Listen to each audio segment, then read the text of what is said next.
퇴사하면 치킨집이라. 아마 이 말은 IMF 외환위기 때 가장 유행했던 말이에요. IMF 외환위기 때는 말입니다. 퇴사하면 치킨집을 많이 열었어요.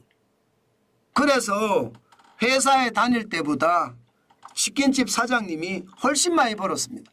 2배, 3배까지 벌었으니까요. 회사에서 월급을 350만 원, 400만 원 받았다면요. 치킨집에서는 1000만 원씩 벌었다는 뜻이에요. 오죽했으면 그 당시를 두고 대한민국이 치킨공화국이다 이런 표현까지 쓸 정도로 치킨집 창업에 열풍이 불었었거든요. 그런데 지금은요 달라졌습니다. 뭐가 달라졌느냐? 지금은 치킨집을 창업하는 것이 아니고요. 보시는 것처럼 커피 전문점, 카페를 창업을 합니다. 치킨 브랜드는 669개고요. 지금 커피 가맹점 브랜드는 886개입니다. 무려 217개가 많습니다. 이 말은 이제 IMF 때처럼 퇴사하면 치킨집을 창업하는 것이 아니라 코로나 팬데믹 이후에는요. 퇴사하면 커피 전문점을 차린다 이렇게 이야기할 수 있는 건가요? 맞습니다. 실제로도 그렇게 일어납니다. 지금 국세청에서 발표하는 기준을 보면요. 커피 전문점 사업자 수 2022년 기준입니다. 93,069명입니다. 대단하죠. 2017년 대비하면 100%가 더 늘었습니다. 110.1%, 2.1배가 됐다는 뜻이 2.1배. 2017년에 44,305명이었잖아요. 거기에 비하면 48,764명이 늘어서 93,069명이 됐다. 와, 엄청나게 늘었다는 이야기가 되는 건가요? 그러면 여러분, 커피 전문점 사업자 말고요. 커피 전문점 수는 어떻게 될까요? 2022년 기준으로 본다면. 왜냐하면 사업자 한 명당 커피 전문점을 몇 개 가지고 있을 수도 있잖아요. 그죠? 실제로 그게 발표가 됐습니다. 통계청에서 발표된 숫자를 보면 10만이 넘습니다. 2022년 기준으로 10만 729개입니다. 굉장히 많이 늘었죠. 처음으로 커피 전문점이 10만 개를 돌파했어요. 10만 개. 장난 아니게 올랐다는 뜻입니다. 그러니까 이제는 치킨공화국이 아니라 이제는요 커피공화국이 됐다는 뜻으로 해석해도 틀리는 말이 아닌 것 같습니다. 그 정도로 퇴직하면 커피 전문점 차리는데 올인을 한다, 집중을 한다 그렇게 해도 틀리는 말이 아니라는 뜻입니다.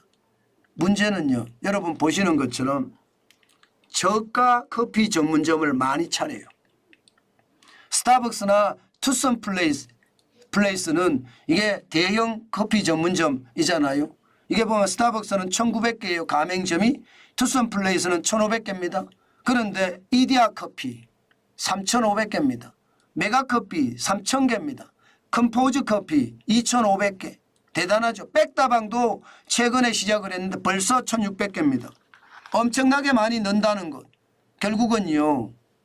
규모가 적은 종업원이 1명에서 4명 사이에 소형 점포가 시장 전체를 많이 장악을 하고 있다. 4,292개 이게 말입니다. 전년보다가 늘은 숫자인데 그만큼 빨리 소형 커피 다시 말해서 저가 커피 업체 전문점이 많이 늘었다 이렇게 이야기할 수 있습니다. 문제는요. 이렇게 창업을 많이 하고도 먹고 살 수 있을까요? 이제 그게 문제죠. 먹고 살 수 있어야 되잖아요. 커피 전문점 사장 그럴듯합니다.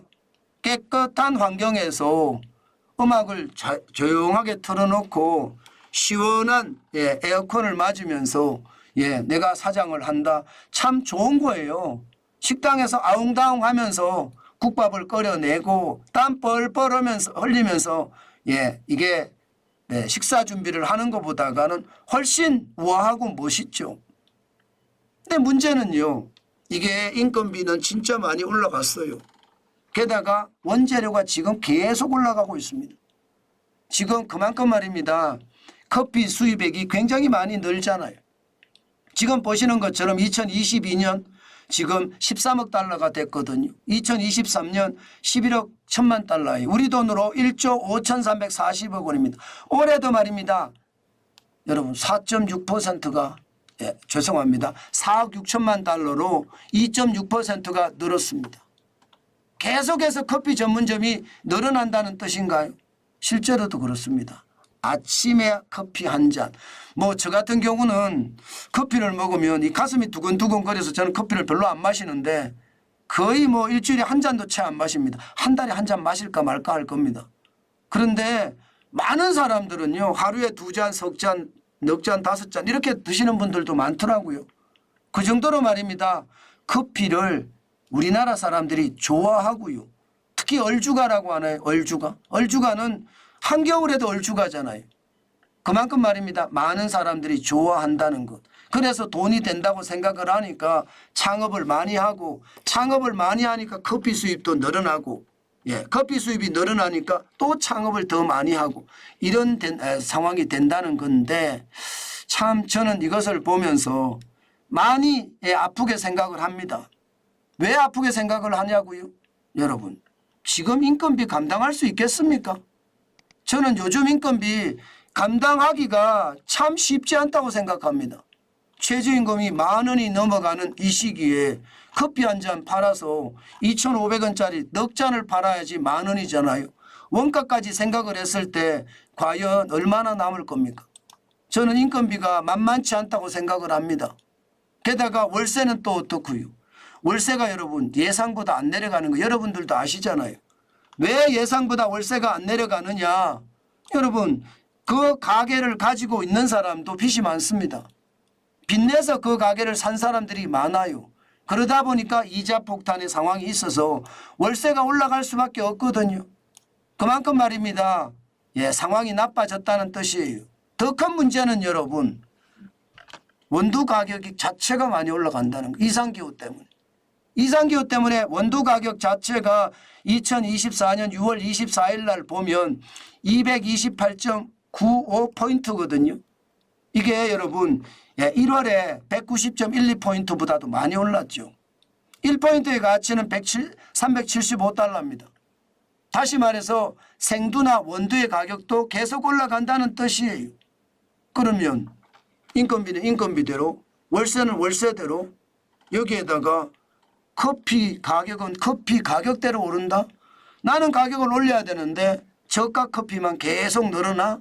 그러면 나의 매출은 똑같은데 나머지가 다 올라가잖아요. 그러니까 폐업하는 사람들이 굉장히 많아지는 겁니다. 실질적으로 카페 폐업 수를 보면요. 2020년에 이게 9,111개였습니다. 그런데 2023년 1월에서 12월까지만 보더라도요. 작년 11,391개를 넘어섰습니다. 11,450개까지 늘었으니까요. 그만큼 말입니다. 지금 고금리에 고물가 고환율에 사실은 신음을 하고 있는 이 와중에 커피 전문점 창업을 많이 한다는 것은 어떻게 생각하면 섭을 지고 불 속에 들어가는 것은 아닌가. 저는 그런 생각도 해봅니다. 반드시 말입니다. 반드시 시장은 무리하게 시장에 접근을 해서는 안 됩니다. 항상 조심하시고 또 조심하시면서 시장에 접근을 해야 된다. 그 말씀 항상 강조해서 드립니다. 오늘도 여러분 시장이라는 게 그렇게 호락호락하지 않습니다. 삼고의 어떤 파고 속에서는요. 작은 배들은 무너질 수 있거든요.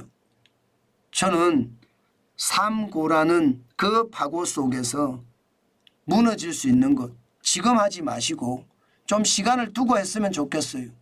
급하게 할 필요 없잖아요. 급하게 해서 좋은 점이 없으니까 너무 급하게 하지 마시고 천천히 시장을 보면서 하는 게 저는 좋겠다. 그 말씀 오늘도 여러분에게 드립니다. 그게 굉장히 저는 중요하다고 생각을 하기 때문입니다.